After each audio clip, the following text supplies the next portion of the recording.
পশ্চিমারা হিন্দুস্থানকে কিভাবে শাসন করতেছে সেটা শুনলে আপনি অবাক হবেন। হিন্দুস্থান মানে ভারত, পাকিস্তান, বাংলাদেশ, এটাকে তারা কিভাবে শাসন করতেছে।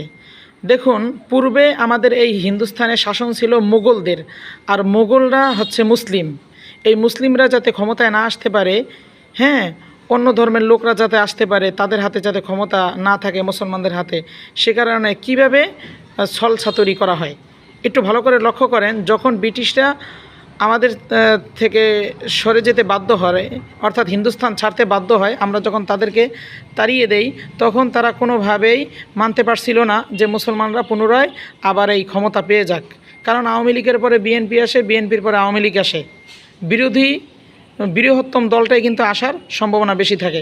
ঠিক তদ্রূপভাবে পূর্বে ছিল মুঘল, এরপরে আসছে ব্রিটিশরা, ব্রিটিশদের পরে আবার মুঘলরা আসবে, সেটাই তো স্বাভাবিক।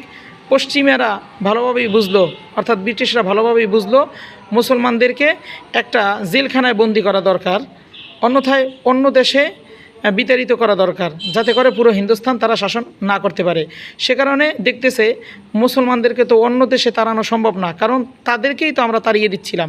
সে কারণে তারা এই দেশের মধ্যেই একটা জেলখানা তৈরি করে, যেই জেলখানার নাম দেওয়া হয় পাকিস্তান। এই পাকিস্তান নামক জেলখানায় আমাদেরকে বন্দি করা হয়। তার পরবর্তী প্রজন্মে আবার কি করা হলো, আমাদের শক্তি যাতে আরও কমে যায়, সে কারণে পাকিস্তান দুটি ছিল, পূর্ব পাকিস্তান, পশ্চিম পাকিস্তান। মুসলমানদের শক্তি যাতে আরও বেশি করে কমে যায়, সে কারণে তারা একটা ছলছাতুরি আঁকলো, যে কোনো মাধ্যমে এই দুটি দেশকে আবার আলাদা করতে হবে। আমাদেরকে বাস আলাদা করে দিল। মুসলমানদের শক্তি এখন ইন টোটালি হিন্দুস্তানের মধ্যে নাই, আপনারা ভালো করেই জানেন। এখন পুরো হিন্দুস্তানের শাসন কিন্তু হিন্দুদের হাতেই, অর্থাৎ ইন্ডিয়ার কাছে। আচ্ছা, যাই হোক, এরপরে দেখেন এই জেলখানার অবস্থাগুলো কি হয়। যখন নাকি তারা মাথায় নিল বাংলাদেশকে যদি পুরোপুরি আমাদের আয়ত্তে নিতে চাই, তাহলে যাদের মাধ্যমে মূলত পশ্চিম পাকিস্তান থেকে আলাদা করেছিলাম পূর্ব পাকিস্তানদেরকে, তাদেরকে হত্যা করতে হবে।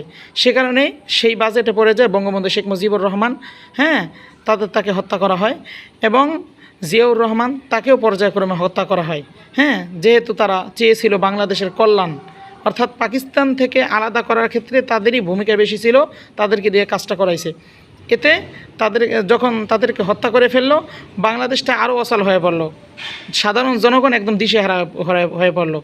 এখানে একটা মজার ব্যাপার কি দেখেন, শেখ মুজিবুর রহমানকে কিন্তু তারাই মেরেছে, আমেরিকারাই মেরেছে, যদিও বা ভারত এতে দালালি করেছিল, কিন্তু শেখ হাসিনাকে দেখেন মারে নাই। কত বড় কৌশল আমেরিকাদের, অর্থাৎ পশ্চিমাদের। এরপরে জিয়াউর রহমানকে মেরেছে, কিন্তু তার স্ত্রীকে মারে নাই, খালেদা জিয়াকে মারে নাই। তারা জানে এই সকল মানুষদেরকে তো আমরাই মেরেছি। এখন আমাদের দেশ থেকে যদি একজন বার্তাবাহক বা একজন নেতাকে যদি ওই দেশে পাঠিয়ে দেই শাসন করার জন্য, কখনোই তারা এই শাসন মানবে না। কারণ ব্রিটিশদের মতো শক্তিশালী দলকেই তারা বিতাড়িত করেছে, আমাদের যে কোনো একজন নেতাকে তারা কেমনে মানবে, এটা কোনোভাবেই সম্ভব না। তাই তারা করলো কি, যাতে করে এমন লোককে ক্ষমতায় বসাবে যার থাকবে না কোনো ধরনের দূরদর্শিতা, যার থাকবে না বোঝার কোনো সক্ষমতা। জানেন ভালো করেই, নারীদের মাথায় কিন্তু জ্ঞান একদম স্বল্প থাকে, যার কারণে তারা শর্টকাটে সব কিছু বুঝে উঠতে পারে না। ঠিক এই কারণেই মূলত দুটি দলের প্রধান দুই নারীর হাতে তুলে দেওয়া হয়, পর্যায়ক্রমে তারাই বাংলাদেশ শাসন করে। এতে লাগাম টেনে ধরতে সুবিধা হয় পশ্চিমাদের। কি বলছি বুঝছেন? এতে দিশেহারা হয়ে পড়ে সাধারণ জনগণ, বিপদে পড়ে সাধারণ মুসলিমরা, এবং আমরা মুসলিমরা আমাদের শক্তি হারাই। কী বলছে বুঝতে পারছেন? এটাই এলো মূল ইতিহাস। ভিডিওটি ভালো লাগলে অবশ্যই শেয়ার করবেন। ধন্যবাদ।